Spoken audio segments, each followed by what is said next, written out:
Welcome to my YouTube channel. आज मैं आपको क्लास 9 के लिए इकोनॉमिक्स का सबक नंबर 1 पढ़ाऊंगी। तो बच्चों, सबसे पहले टेक्स्ट बुक के क्वेश्चन आंसर समझाऊंगी। टेक्स्ट बुक के क्वेश्चन आंसर के ज़रिए से ही एग्ज़ाम से मुतालिक हर उस कंसेप्ट को क्लियर करवाऊंगी जो कि आपके सिलेबस से मुतालिक होगा, ताकि आप एग्ज़ाम में किसी भी क्वेश्चन के आंसर को अपने लफ्ज़ों में बनाकर लिख सको। बच्चों, इसके अलावा अक्सर एग्ज़ाम में पूछे जाने वाले most important repeated question answer जो कि एग्ज़ाम में बार बार रिपीट होते हैं, सभी क्वेश्चन आंसर समझाऊंगी। आने वाले एग्ज़ाम में भी ये क्वेश्चन आंसर आपसे पूछे जा सकते हैं, तो सभी बच्चों से रिक्वेस्ट है एक बार वीडियो को पूरा ज़रूर देखेंगे, तो इंशाल्लाह आपकी इस चैप्टर की एग्ज़ाम के लिए 100% तैयारी होगी। बाकी के सभी चैप्टर्स आपको चैनल की प्लेलिस्ट में मिल जाएंगे, आप वहाँ से जाकर देख सकते हो। तो पढ़ना स्टार्ट करते हैं। सबक नंबर 1 है पालमपुर गांव की कहानी। तो देखो बच्चों, क्लास 9 के अंदर आपको इकोनॉमिक्स फर्स्ट टाइम पढ़ाई जा रही है, तो पहले ये जानना ज़रूरी है कि इकोनॉमिक्स क्या है, यानी कि मईशत क्या है, अर्थशास्त्र क्या है। तो बच्चों, मईशत का मतलब होता है पैसे से रिलेटेड जितनी भी गतिविधियाँ होती हैं वो सभी किसके अंतर्गत आती हैं, मईशत यानी कि इकोनॉमिक्स के अंतर्गत आती हैं। जैसे कि ख़रीदो फरोख्त, लेन देन, सरमाया, पूंजी, उत्पादन, ये सभी चीज़ें किसके अंतर्गत आती हैं, मईशत यानी कि इकोनॉमिक्स के अंतर्गत आती हैं। याद रहेगा कि पैसों से रिलेटेड जितने भी लेन देन होते हैं वो इकोनॉमिक्स के अंतर्गत आते हैं। तो इस कहानी के ज़रिए आप समझ पाएंगे कि इकोनॉमिक्स का संबंध किन किन चीज़ों से होता है। जैसे जैसे आप पढ़ेंगे वैसे वैसे आपके दिमाग में आता जाएगा। बस आपको इतना याद रखना है कि इकोनॉमिक्स यानी कि मईशत का मतलब पैसे से रिलेटेड होता है, माशी चीज़ों से रिलेटेड होता है, ख़रीदो फरोख्त से रिलेटेड, सरमाए से रिलेटेड, पूंजी से रिलेटेड। तो इस चैप्टर के अंदर आपको खेती बाड़ी के ज़रिए से मईशत को समझाया गया है कि मईशत का संबंध किन किन चीज़ों से होता है। तो टेक्स्ट बुक का सवाल नंबर 1 है, कसीर फसली ज़राअत के जदीद तरीक़ों में क्या फ़र्क है। याद रहेगा कि कसीर फसली और ज़राअत के जदीद तरीक़ों में क्या फ़र्क है, यानी कि यहाँ पर आपको बताना है कि ज़राअत का कसीर फसली तरीक़ा क्या होता है और ज़राअत का जदीद तरीक़ा क्या होता है। तो देखो, कसीर फसली तरीक़े के तहत क्या होता है कि खेतों के अंदर एक साल में दो या तीन फसलें उगाई जाती हैं पैदावार को बढ़ाने के लिए। और जदीद तरीके के अंदर क्या किया जाता है, कीमियाई खाद का, मशीनों का, ट्यूबवेल का, यानी कि टेक्नोलॉजी का इस्तेमाल किया जाता है। जदीद का मतलब क्या है, आधुनिक, अप टू डेट रहना। समझ में आ रहा है कि जदीद तौर के तरीक़ों के अंदर जो मौजूदा हाल में चीज़ें हैं उन चीज़ों का इस्तेमाल करना, टेक्नोलॉजी का इस्तेमाल करना होता है। तो आंसर में क्या लिखोगे कि कसीर फसली तरीके के तहत ज़मीन के एक टुकड़े पर एक साल में 2 से ज़्यादा फसलें पैदा की जाती हैं। किसी ख़ास ज़मीन पर पैदावार बढ़ाने का ये एक आम तरीका होता है। याद रहेगा कि कसीर फसली पैदावार बढ़ाने का एक आम तरीका होता है। इसमें किसी भी ज़मीन पर एक साल में 2 से ज़्यादा फसलें उगाई जाती हैं, लेकिन ये तरीका तभी मुमकिन हो सकता है जब आबपाशी यानी कि सिंचाई का मुनासिब इंतज़ाम हो। ठीक, ये तरीका तब कारगर साबित होगा जब किसानों के पास आबपाशी यानी कि सिंचाई का माकूल इंतज़ाम होगा। अब इसके बरअक्स ज़राअत के जदीद तरीके में आला किस्म के बीजों का इस्तेमाल किया जाता है। आबपाशी ट्यूबवेल के ज़रिए से की जाती है, कीड़े मार दवाओं का इस्तेमाल किया जाता है और ज़राअत के इस तरीके में ट्रैक्टर वगैरह मशीनों का भी इस्तेमाल किया जाता है। तो आपको अच्छे से समझ में आ गया होगा कि कसीर फसली ज़राअत और जदीद ज़राअत में क्या फ़र्क है। कि कसीर फसली ज़राअत के अंदर ज़मीन में अलग अलग खेती की जाती है साल में 2 बार। जैसे कि एक बार आलू की कर लेंगे, एक बार गन्ने की कर लेंगे। इससे क्या होता है, ज़मीन का जो उपजाऊपन होता है, ज़रख़ेज़ी होती है, वो बढ़ जाती है। मगर कसीर फसली ज़राअत के लिए पानी का माकूल इंतज़ाम होना ज़रूरी है।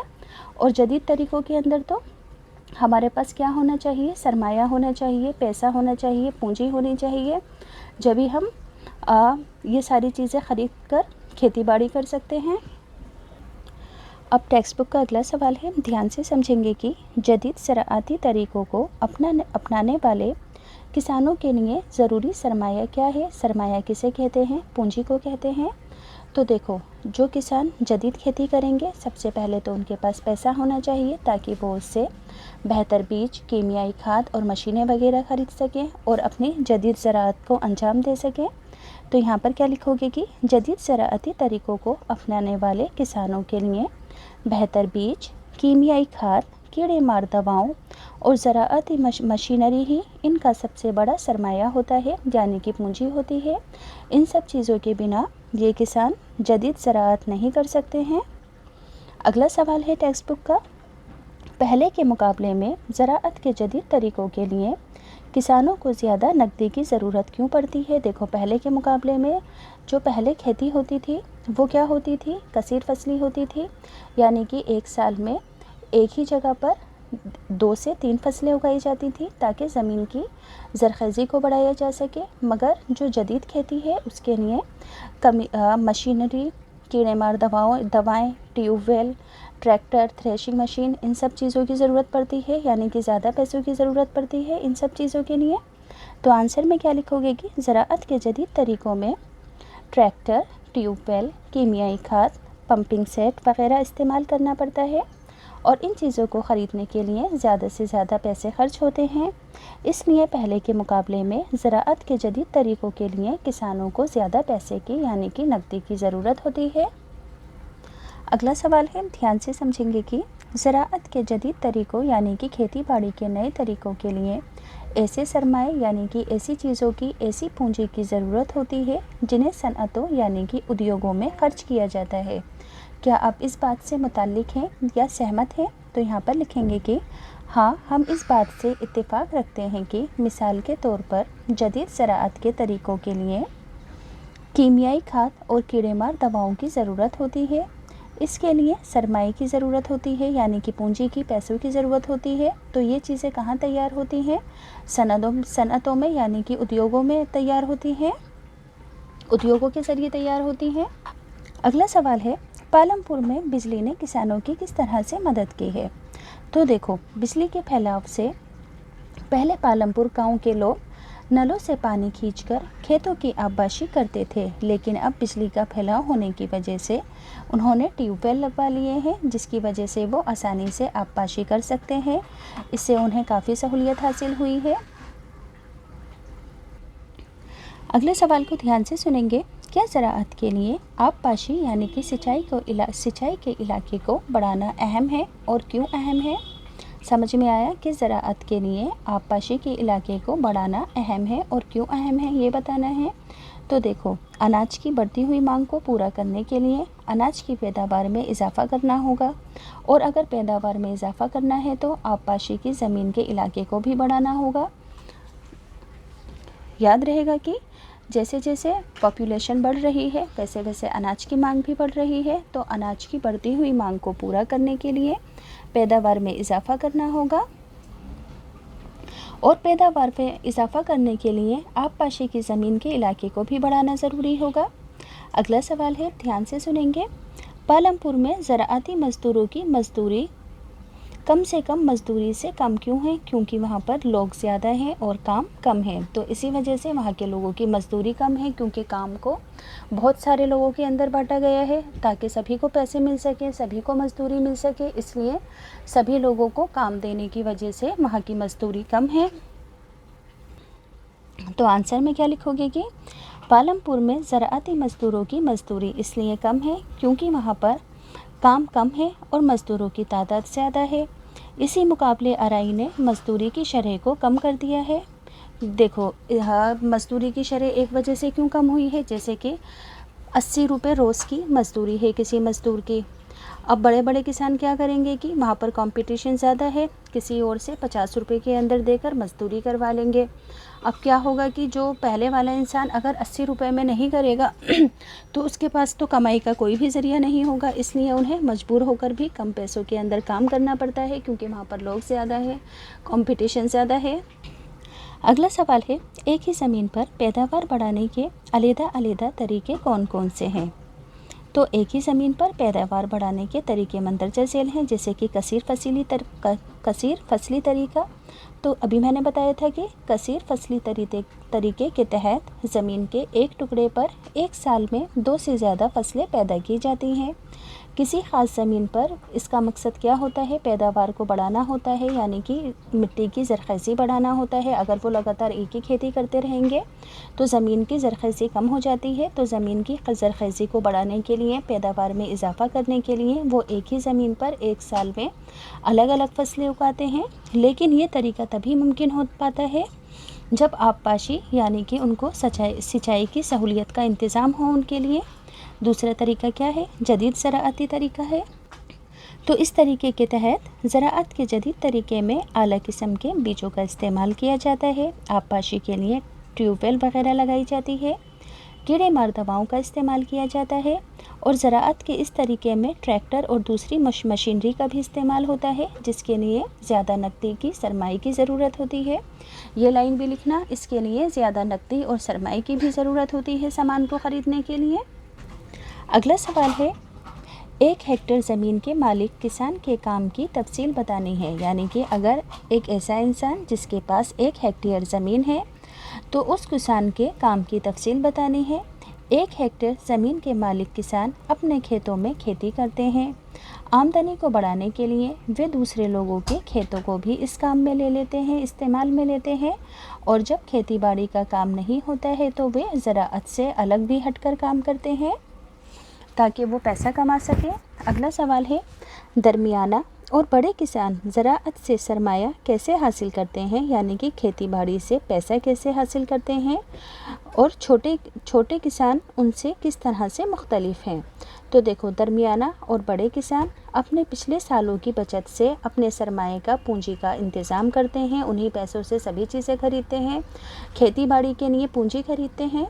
आम तौर पर इन किसानों की पैदावार इनके इस्तेमाल से ज़्यादा होती है और यही उनकी बचत होती है जो इनके इस्तेमाल से ज़्यादा होती है। वो इसे बेचकर पैसा कमा लेते हैं। लेकिन छोटे किसानों की कोई बचत नहीं होती है।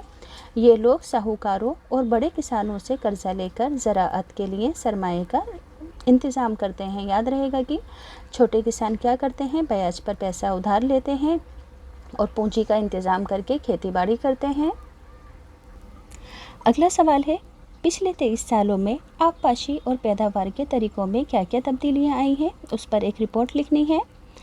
पिछले 23 सालों में आबपाशी और पैदावार के तरीक़ों में काफ़ी तब्दीलियाँ आई हैं। पैदावार यानी कि खेती बाड़ी से रिलेटेड कामों में क्या क्या तब्दीलियाँ आई हैं। तो 23 साल पहले आबपाशी का तरीका बहुत ही थकाने वाला था। कुओं से पानी निकालने और छोटी ज़मीनों की आबपाशी करने के लिए ढेंकी वगैरह का इस्तेमाल किया जाता था, यानी कि बाल्टियों में पानी लेकर खेतों की सिंचाई की जाती थी। 23 सालों के दरमियान आबपाशी के तरीक़ों में तब्दीलियाँ आई हैं। आज किसानों ने ट्यूबवेल लगाकर और ट्रैक्टर या बिजली से चलाकर आबपाशी के रकबे में इजाफ़ा कर दिया है, यानी कि सिंचाई ज़्यादा से ज़्यादा ज़मीन की करते हैं जिससे कि ज़्यादा से ज़्यादा खेती बाड़ी हो। हुकूमत ने शुरू में हर एक गाँव में एक ट्यूबवेल लगवाए थे, लेकिन इसके बाद गांव के किसानों ने भी ट्यूबवेल लगवाने शुरू कर दिए ताकि वे ज़्यादा से ज़्यादा खेती करके मुनाफा कमा सकें। पहले गन्ने का रस निकालने के लिए बैलों का इस्तेमाल किया जाता था, लेकिन अब लोगों ने बिजली से चलने वाली मशीनें ख़रीद ली हैं और इन्हीं मशीनों की मदद से अब वो गन्ने का रस निकाल लेते हैं। यानी कि अब पहले के मुकाबले में टेक्नोलॉजी आ गई है, किसानों को ज़्यादा सहूलियतें हो गई हैं और खेती बाड़ी करना आसान हो गया है। मगर ऐसा सभी के लिए नहीं हुआ है। जिनके पास पूंजी है, सरमाया है, रुपया पैसा है, वो टेक्नोलॉजी को खरीद सकते हैं, वही फ़ायदा उठा सकते हैं। अगला सवाल है, दही इलाकों में गैर ज़राअती पैदावार की एक फहरिस्त तैयार करनी है। यानी कि दही इलाकों में ज़राअत यानी कि खेती बाड़ी से हटकर और जो दूसरे काम हैं वो क्या क्या होते हैं। तो दही इलाकों में खेती करने के साथ साथ कुछ लोग चाकू बनाना, जूते बनाना, किताबें छापना, कापी बनाना, मशीनों के पुर्जे तैयार करना और उनकी मरम्मत करने का भी काम करते हैं। दरिया वगैरह, टोकरी बुनना, ये सब चीज़ें भी करते हैं। इससे उनकी आमदनी में इजाफ़ा होता है और ये सभी काम क्या कहलाते हैं, गैर ज़राअती कहलाते हैं। अगला सवाल है, दही इलाकों में और ज़्यादा गैर ज़राअती काम शुरू करने के लिए क्या किया जा सकता है। तो साइकिल और स्कूटर की मरम्मत वगैरह भी की जा सकती है। कपड़ों की रंगाई, जूते बनाना, दर्जी का काम करना वगैरह ऐसे काम हैं जो कि दही इलाकों में किए जा सकते हैं और एक मुस्तकिल आमदनी हासिल की जा सकती है। अगला सवाल है, अब बच्चों most important repeated question answer हैं, जिससे आपके सभी कंसेप्ट भी क्लियर होंगे और आप एग्ज़ाम में किसी भी क्वेश्चन के आंसर को बिल्कुल आसानी से अपने लफ्ज़ों में लिख पाओगे। तो ध्यान से सुनेंगे। पालमपुर गांव में सबसे ज़्यादा कौन सा काम होता है? तो पालमपुर गांव में सबसे ज़्यादा ज़राअत यानी कि खेती बाड़ी होती है। पालमपुर में महदूद मिक़दार में कौन से गैर ज़राअती काम किए जाते हैं? यानी कि ज़राअत के अलावा और कौन से काम हैं जो कि थोड़े कम पैमाने पर किए जाते हैं, जैसे कि छोटी सनतें, छोटे उद्योग जैसे कि टोकरी बनाना, कंबल बुनना या किताबें छापना वगैरह, डेयरी का काम, ट्रांसपोर्ट का काम। बच्चों पालमपुर गांव कहाँ पर है? ये गांव बुलंदशहर के अंदर है। तो यहाँ पर तो आपको ऐसा कुछ बताना नहीं है, सिर्फ ऐसे ही मैं आपको बता रही हूँ। अगला सवाल है, पैदावारी काम के लिए कौन से ज़राए की ज़रूरत होती है? तो पैदावारी काम के लिए कुदरती वसाइल की भी ज़रूरत होती है, इंसानी वसाइल की भी ज़रूरत होती है और सरमाए की भी ज़रूरत होती है। पैदावार यानी कि उत्पादन के लिए, प्रोडक्शन के लिए किस किस चीज़ की ज़रूरत होती है, समझ में आया? तो कुदरती वसाइलों की, इंसानी वसाइल यानी कि इंसानी मेहनत की, सरमाए यानी कि पूंजी पैसे वगैरह की ज़रूरत होती है। पालमपुर की सड़क पर किस तरह की गाड़ियाँ दिखाई देती हैं? तो यहाँ पर बैलगाड़ियाँ, तांगे, बोगी, मोटरसाइकिलें, जीप, ट्रैक्टर और ट्रक वगैरह दिखाई देते हैं। अगला सवाल है, किस वजह से पालमपुर गांव के किसान एक साल में 2 या 2 से ज़्यादा फसलें पैदा करके अहल हो गए हैं, यानी कि कामयाब हो गए हैं? तो आबपाशी की तरक्की की ही वजह से किसान यहाँ के लोगों को एक साल में 2 से ज़ायद फसलें पैदा करने में आसानी हो गई है। इससे इनकी पैदावार में इजाफ़ा हुआ है और इनकी कमाई में भी इजाफ़ा हुआ है। याद रखोगे कि किस वजह से पालमपुर गांव के लोग साल में 1 से ज़्यादा फसलें उगाने के काबिल हो गए हैं। तो सिंचाई में, आबपाशी में तरक्की होने की वजह से ही काबिल हो पाए हैं। अगला है, पालमपुर में बिजली के आने से आबपाशी का तरीका किस तरह तब्दील हो गया है? तो बिजली के आने से किसानों ने ट्यूबवेल लगवा लिए हैं, जिसकी वजह से उन्हें आसानी हो गई है। हिंदुस्तान की उन रियासतों के नाम लिखिए जहाँ पर पहले ज़राअत के जदीद तरीके अपनाए गए हैं, यानी कि जहाँ पर खेती बाड़ी के लिए टेक्नोलॉजी का इस्तेमाल किया गया है। तो पंजाब, हरियाणा और मगरबी उत्तर प्रदेश में सबसे पहले टेक्नोलॉजी का इस्तेमाल कर खेती बाड़ी की गई है। अगला सवाल है, HYVS को इसकी फुल फॉर्म को लिखना है। तो इसकी फुल फॉर्म होगी हाई यील्डिंग वैरायटी सीड्स। अगला सवाल है, आला किस्म के बीजों से अच्छी पैदावार लेने के लिए हमें किन चीज़ों की ज़रूरत पड़ती है? क्या पूछा गया है कि अगर आपके पास आला किस्म के बीज हैं तो उत्पादन को यानी कि पैदावार को बढ़ाने के लिए आला किस्म के बीजों का सही इस्तेमाल होने के लिए और इसके अलावा किन चीज़ों की ज़रूरत पड़ेगी? तो कीमियाई खाद की, मुनासिब आबपाशी की, कीड़े मार दवाओं की ज़रूरत पड़ेगी ताकि इन बीजों के ज़रिए से अच्छी खेती की जा सके। हिंदुस्तान में 2 ज़राअती मौसम कौन से हैं? तो 2 ज़राअती मौसम हैं, पहला है रबी और दूसरा है ख़रीफ़। रबी और ख़रीफ़ के मौसम की मुद्दत कितनी होती है? तो ख़रीफ़ का मौसम जून से अक्टूबर तक रहता है। याद रखोगे कि ख़रीफ़ का मौसम कब से कब तक रहता है? जून से अक्टूबर तक रहता है। और रबी का मौसम नवंबर से अप्रैल तक रहता है। याद रहेगा कि ख़रीफ़ का मौसम जून से अक्टूबर तक और रबी का मौसम नवंबर से अप्रैल तक का होता है। यानी कि ये वो महीने हैं जिनके अंदर खेती बाड़ी की जाती है। जून और अक्टूबर के अंदर ख़रीफ़ की फसलें बोई जाती हैं और नवंबर से अप्रैल तक के महीने के अंदर रबी की फसलों को बोया जाता है। अब ख़रीफ़ की कौन कौन सी फसलें होती हैं, जैसे कि गेहूँ, चना, सरसों और जौ वगैरह। कौन सी फसल की पैदावार से सब्ज़ इनकलाब आया था? यानी कि ऐसी कौन सी फसल थी जिसकी पैदावार से सब्ज़ इनकलाब आया था? सब्ज़ इनकलाब का मतलब है कि किसी भी चीज़ की बहुत ज़्यादा पैदावार होना, जिससे किसानों को फ़ायदा हुआ और उनकी पूंजी के अंदर इजाफ़ा हुआ। तो गेहूं और चावल की फसल की ज़्यादा होने की वजह से ही सब्ज़ इनकलाब आया था। याद रखोगे कि गेहूं और चावल के ज़्यादा पैदावार की वजह से ही सब्ज़ इनकलाब आया था। सब्ज़ इनकलाब की अहम खसूसियत यानी कि ख़ासियत क्या है? तो सब्ज़ इनकलाब की ख़ासियत ये है कि इसके दौरान गेहूं और चावल की पैदावार में रिकॉर्ड तोड़ इजाफा हुआ था। इससे पहले कभी गेहूं और चावल की इतनी पैदावार नहीं हुई थी जितना कि सब्ज़ इनकलाब के दौरान हुई थी। तो इसी वजह से इसे सब्ज़ इनकलाब कहा गया था, क्योंकि इस दौरान गेहूं और चावल की पैदावार बेइंतहा हुई थी। अगला सवाल है, हिंदुस्तान के गाँव में हिजरत यानी कि माइग्रेशन एक आम बात क्यों हो गई है? माइग्रेशन का मतलब होता है काम की तलाश में एक जगह से दूसरी जगह जाकर रहना। तो गाँव के अंदर हिजरत एक आम बात इसलिए हो गई है क्योंकि गाँवों के अंदर लोगों को काम नहीं मिलता है, तो वो काम की तलाश के अंदर एक जगह से दूसरी जगह चले जाते हैं ताकि उनको रोज़गार मिल सके। तो आंसर में लिखोगे कि गाँव में रोज़गार के मौक़ों की कमी की वजह से हिजरत एक आम बात हो गई है। पहले के मुकाबले में अब किसानों को ज़्यादा सरमाए की ज़रूरत क्यों पड़ती है? तो पहले के मुकाबले में किसानों को इसलिए ज़्यादा सरमाए की ज़रूरत पड़ती है क्योंकि ज़राअत के जदीद तरीक़ों में ज़्यादा सरमाए, ज़्यादा चीज़ों की, ज़्यादा पूंजी की ज़रूरत होती है, इसलिए इन्हें ज़्यादा पैसों की ज़रूरत पड़ती है। किसान सरमाए का इंतज़ाम कैसे करता है? तो छोटे किसान साहूकारों से पैसे उधार लेकर कर लेते हैं, जबकि दरमियाना और बड़े किसान ज़मीन की पैदावार से जो उन्हें बचत होती है वो उससे सरमाए का यानी कि पूंजी का इंतज़ाम कर लेते हैं। अगला सवाल है, एक ज़राअती मज़दूर की कम से कम मज़दूरी हुकूमत ने कितनी तय की है? तो एक मज़दूर की सरकारी तौर पर मज़दूरी 60 रुपये तय की गई है, शायद अब चेंज हो गई हो, लेकिन इसे आम तौर पर 30 से 40 रुपये ही हासिल होते हैं क्योंकि कंपटीशन ज़्यादा होता है। कम कीमत पर भी लोग काम करने के लिए तैयार हो जाते हैं। अगला सवाल है, ज़राअती मज़दूर कम मज़दूरी पर काम क्यों करते हैं? तो ज़राअती मज़दूर कम मज़दूरी पर काम इसलिए करने के लिए मंजूर हो जाते हैं क्योंकि उनमें काम हासिल करने के लिए काफ़ी मुकाबला आराई होती है और मज़दूरों की तादाद ज़्यादा होती है, जैसे कि मैंने अभी बताया था।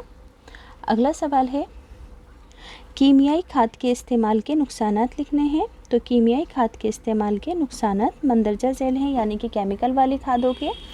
कीमियाई खाद में नमकियात होते हैं जो पानी में घुल जाते हैं और इसे रकीक हालत में पौधे हासिल कर लेते हैं। कीमियाई खाद ज़मीन में ज़्यादा देर तक रुककर पानी नहीं पाती है और इससे होकर ज़मीनी पानी में मिल जाती है जो कि झीलों को आलूदा कर देती है। याद रहेगा कि कीमियाई खाद में ऐसे बहुत सारे केमिकल्स होते हैं जो पीने के पानी में भी मिल जाते हैं और जो कि झीलों को आलूदा कर देती हैं क्योंकि ये ज़्यादा लंबे टाइम तक ज़मीन में रुक नहीं पाती है। कीमियाई खाद ज़मीन में जरासीम और दीगर कीड़े मकोड़ों को भी मार सकती है। इसका मतलब है कि कीमियाई खाद के इस्तेमाल से कुछ ही वक्त बाद ज़मीन की ज़रख़ेज़ी कम हो जाती है क्योंकि इससे ज़्यादातर जो बैक्टीरिया वगैरह होते हैं ज़मीन के वो भी मर जाते हैं, जिससे ज़मीन को, ज़राअत को, खेती बाड़ी को फ़ायदा होता है। यानी कि ये अच्छे और बुरे दोनों तरीके की चीज़ों को बिल्कुल ख़त्म कर देती है। अब कीमियाई खाद ज़राअत लागत में तेज़ी से इजाफ़ा करती है, यानी कि कीमियाई खाद को ख़रीदने के लिए पैसों की ज़रूरत पड़ती है, तो ज़राअत की लागत में ये इजाफ़ा कर देती है कीमियाई खाद, क्योंकि महंगी भी होती है। अगला है, सब्ज़ इनकलाब क्या है? इसकी खसूसियात बतानी है। तो गेहूं और चावल की रिकॉर्ड तोड़ पैदावार को ही सब्ज़ इनकलाब से मौसूम किया जाता है। याद रहेगा कि गेहूं और चावल की रिकॉर्ड तोड़ पैदावार को ही सब्ज़ इनकलाब से मौसूम किया जाता है। इसकी खासियत मंदरजा झेल है। गेहूं और चावल की पैदावार में सब्ज़ इनकलाब की वजह से सबसे पहली बात है कि रिकॉर्ड तोड़ इजाफ़ा हुआ था। और सब्ज़ इनकलाब की वजह में सब्ज़ इनकलाब आने की क्या वजह थी कि इसमें मशीनों का इस्तेमाल किया गया था, आबपाशी की सहूलियत का यकीनी होना था, मज़दूरों की तादाद में इजाफ़ा हुआ था जब भी सब्ज़ इनकलाब आया था, ज़मीनी जोतों के साइज़ में भी इजाफ़ा आया था, यानी कि ज़मीन के रकबे में कीमियाई खाद का इस्तेमाल किया गया था, कीड़े मार दवाओं का इस्तेमाल किया गया था और आला किस्म के बीजों का इस्तेमाल किया गया था। तो इन सब चीज़ों की वजह से ही सब्ज़ इनकलाब आया था। सब्ज़ इनकलाब की खासियत ये सभी चीज़ें हैं, यानी कि टेक्नोलॉजी का इस्तेमाल करके सब्ज़ इनकलाब लाया गया था। कुल मिलाकर बात ये है। अगला सवाल है, एक ही ज़मीन पर ज़्यादा पैदावार कैसे की जा सकती है? तो कसीर फसली तरीका अपनाकर या फिर जदीद ज़राअती तरीका अपनाकर एक ही ज़मीन पर पैदावार में इजाफा किया जा सकता है। कौन दो तरीके अपनाकर? याद रहेगा कि कसीर फसली तरीका अपनाकर या जदीद ज़राअत का तरीका अपनाकर ज़मीन में पैदावार के लिए इजाफा किया जा सकता है। आला किस्म के बीजों से अच्छी पैदावार लेने के लिए हमें और उन किन चीज़ों की ज़रूरत पड़ती है? तो कीमियाई खाद, आबपाशी, कीड़ेमार दवाओं और सिंचाई की ज़रूरत पड़ती है।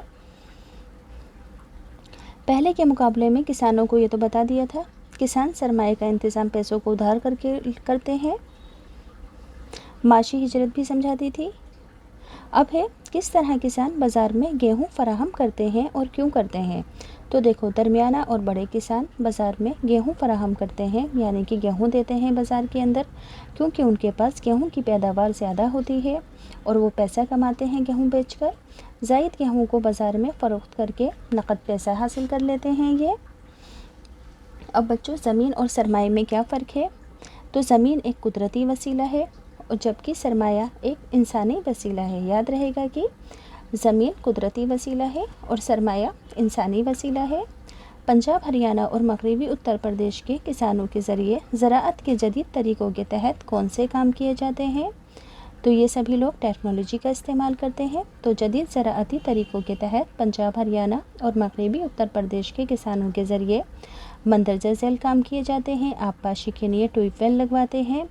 ज़राअत में आला किस्मों के बीजों का इस्तेमाल, कीमियाई खाद का इस्तेमाल, कीड़ेमार दवाओं का इस्तेमाल करते हैं, मशीनों का इस्तेमाल करते हैं जैसे कि ट्रैक्टर और थ्रेशिंग मशीन वगैरह का। अब अगला सवाल है कि अभी मैंने आपको बताया था सब्ज़ इनकलाब का, कि हिंदुस्तान में सब्ज़ इनकलाब हर जगह क्यों नहीं लाया जा सकता? क्यों नहीं लाया जा सकता? इसकी दो वजहें हैं। क्योंकि सब्ज़ इनकलाब का फैलाव कई चीज़ों पर डिपेंड करता है, जैसे कि मिट्टी ज़रख़ेज़ होनी चाहिए, अच्छे किस्म के बीज होने चाहिए, कुदरती और मसनूई खाद होनी चाहिए, किसानों के अंदर मेहनत करने की काबिलियत होना चाहिए। तो ये सभी चीज़ें तो एक जगह पर मुहैया नहीं हो सकती हैं।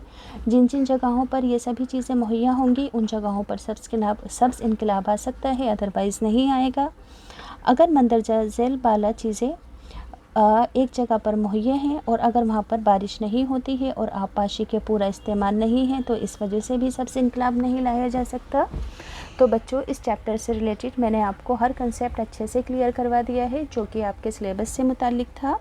अब अगर सभी बच्चों को ये वीडियो अपने लिए यूज़फुल लगी हो तो प्लीज़ चैनल सब्सक्राइब करना, वीडियो को लाइक ज़रूर करना।